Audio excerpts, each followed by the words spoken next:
Hey guys, injury lawyer Scott DeSalvo here, and I wanted to shoot you a video about a question that a lady had.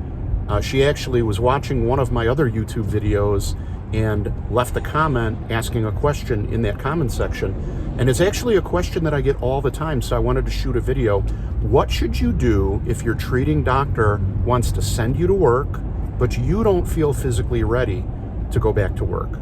Okay, so what should you do in a workers' comp case under those circumstances? So here's how it works in workers' comp. I tell my clients, anytime you go to the doctor, you always need a work status note every time you see the doctor. And the work status note has to keep your status the same until you see that doctor again. And then when you see him again, get a fresh note. What should you do with that note? You should give me a copy of that note or your attorney, and you should send a copy to the claims or insurance company and or your company so everybody knows you're off with a doctor's note, okay? Why do we do that? Because in workers' comp cases, unlike in a car crash case or other kinds of cases, in workers' comp, there are provisions under the workers' comp law for you to get paid while you're off work, but only if you have a good doctor's note, okay? So that's why that's important. But what happens when your treating doctor says, okay, you're free, you're ready to go back to work, and you just don't feel ready, okay? Before I answer that question, this circumstance happens a lot when the injured worker is treating with a doctor, a company doctor. In other words, a doctor recommended by the insurance company, the claims company, or your employer.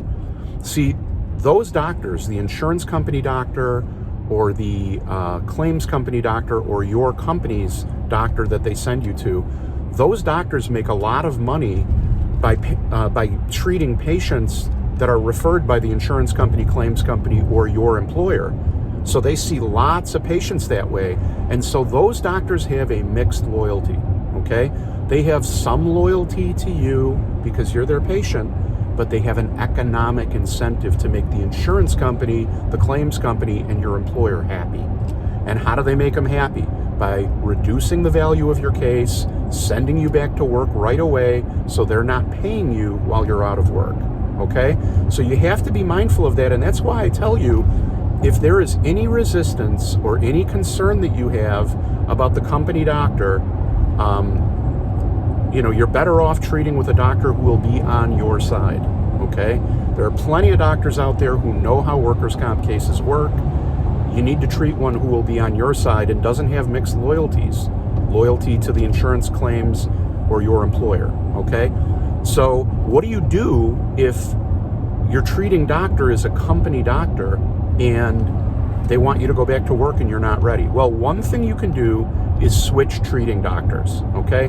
That's hard to do after a surgery because a surgeon or an orthopedic doctor is not going to want to give you follow-up care post-surgery unless you need another surgery. Because orthopedic surgeons do surgery. That's their business, right? They don't want some other doctor to do the surgery and then they do the follow-up and they see you for 5 minutes and write a script for physical therapy. So the earlier on in the process that you switch doctors to a doctor who's on your side, the better. But this is what I tell people when their doctor suggests they should go to work with modified or light duty or just return to work full duty. You have to go to work and try doing it. I usually recommend that to people. Now understand, if you are absolutely not able to go to work and you think it would be dangerous for you to go to work, don't do it and get into a different doctor. Get a real examination, a fair examination, and get a note that says you can't go to work. But if you think it's possible for you to go and try, I recommend that you go and try and do it. And if you're able to do it, fantastic. Maybe you misunderstood where you were physically and you were guarding the injured body part, which is very common. There's nothing dishonest about it. But if you go and you're not able to do it, then what you do is you make another appointment with your doctor and say, look, doctor, I went in for 3 days and now my back is killing me or my shoulder is killing me. The other thing to be aware of is if they give you a light duty job, like for example, let's say you had shoulder surgery, but instead of keeping you off work, the doctor says you're modified duty, left-handed work only. a lot of times they'll make you go to work and they'll put you at a desk and give you nothing to do for 8 hours a day. There is not much we can do about that, just based on the way Illinois workers' comp law works. Your state might be different if you were hurt outside of Illinois.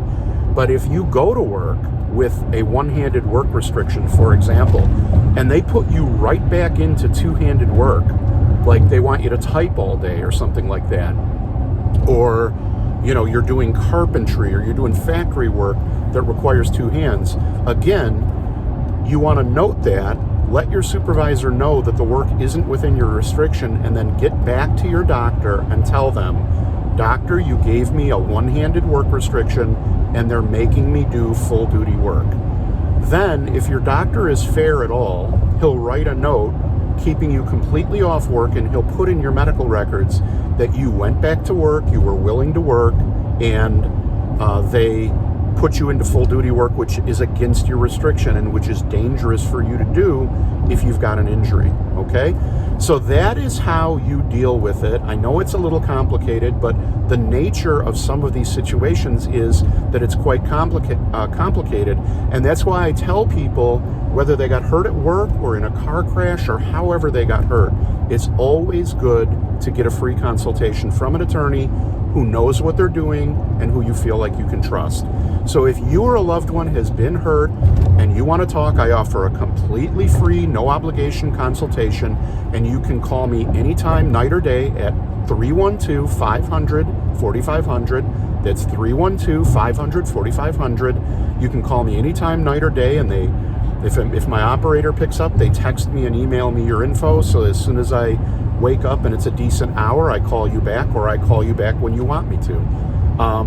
But again, this way you can explain your situation, and I can give you some options, and I can represent you if you'd like, okay?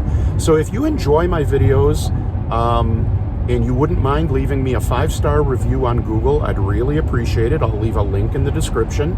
And if you enjoy the videos and you want to subscribe and hit the bell, this way you'll get notified of any of my new videos when they come out. So thanks again for watching. I hope you're having a great day. And if you have any questions, reach out, 312-500-4500. Otherwise, take care and be well.